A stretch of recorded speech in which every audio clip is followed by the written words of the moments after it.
రైతుల పట్ల సర్కారు నిర్లక్ష్యంగా వ్యవహరిస్తోందన్నారు కేంద్ర మంత్రి కిషన్ రెడ్డి. కేంద్రమే వడ్లు తీసుకోవడం లేదని తప్పుడు ప్రచారం చేస్తున్నారన్నారు. ప్రభుత్వం చేతగానితనం కేంద్రంపై నెట్టడం సిగ్గుచేటని ఫైర్ అయ్యారు. రైతుల దగ్గర నేరుగా కేంద్రం వడ్లు కొనదని, ఆ పని రాష్ట్రానిదేనని చెప్పారు. రాష్ట్రంలో ధాన్యం సేకరణ అధ్వానంగా ఉందని, బీజేపీ బస్సు యాత్ర ద్వారానే సర్కార్లో కనువిప్పి కలిగిందన్నారు కిషన్ రెడ్డి.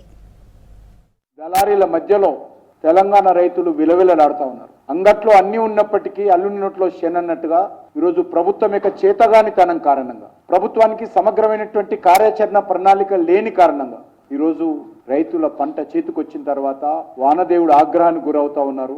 భారతీయ జనతా పార్టీ పార్లమెంట్ సభ్యులు, భారతీయ జనతా పార్టీ శాసనసభ్యులు యాత్ర చేసేంత వరకు ఈ ప్రభుత్వం నిమ్మకు నీరెత్తినట్లు కూర్చున్నది. గత 15-20 రోజులుగా చూస్తా ఉన్నాను. రాష్ట్ర ముఖ్యమంత్రి గారు మాట్లాడతారు, రాష్ట్ర మంత్రులు మాట్లాడుతూ ఉన్నారు, కేంద్ర ప్రభుత్వం తీసుకోవడం లేదని. ఏ రోజు కూడా కేంద్ర ప్రభుత్వము ధాన్యం సేకరణ కేంద్రాల్లో ఉండదు. ధాన్యం సేకరించేటువంటి పని, బాధ్యత, వ్యవస్థ అది రాష్ట్ర ప్రభుత్వ పరిధిలో అంశం. రాష్ట్రం ధాన్యం సేకరించాలి, రైస్ మిల్లలకు పంపాలి, మిల్లులు ధాన్యాన్ని ఆడించి వచ్చిన బియ్యాన్ని FCIకి ఇవ్వాలి. మరి ఈరోజు కేంద్రము ఎప్పుడు కానీ, ఇది కొత్తగా కాదు, కాంగ్రెస్ పార్టీ అధికారంలో ఉన్నప్పటి నుంచి కానీ, అనేక సంవత్సరాల నుంచి సమైక్య ఆంధ్రప్రదేశ్ ఉన్నప్పుడు కానీ ఒకటే విధానం. కేంద్ర ప్రభుత్వం అంగీకరించినటువంటి రాష్ట్ర కేంద్ర ప్రభుత్వాల మధ్య జరిగినటువంటి ఒప్పందం మేరకు ఏదైతే ప్రొక్యూర్మెంట్ చేయాలో అదే ఈ రోజు వరకు చేయకుండా కేంద్రాన్ని ఆడిపోసుకోవడం ఏంటి?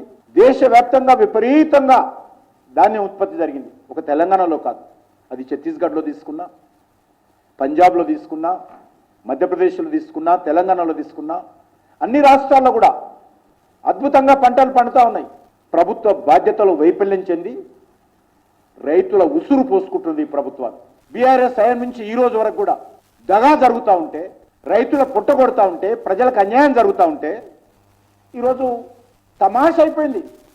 మాటకు ముందు కేంద్ర ప్రభుత్వము, మాటకు ముందు నరేంద్ర మోడీ, మాటకు ముందు బీజేపీ, మాటకు ముందు బీజేపీ ఎంపీలు, వీళ్ళకొక్కరికే బాధ్యత ఉన్నట్టు, వీళ్ళు మాత్రమే సమర్థవంతంగా పనిచేసేవాళ్ళు, వీళ్ళు మాత్రమే నీతివంతంగా పనిచేసేవాళ్ళు.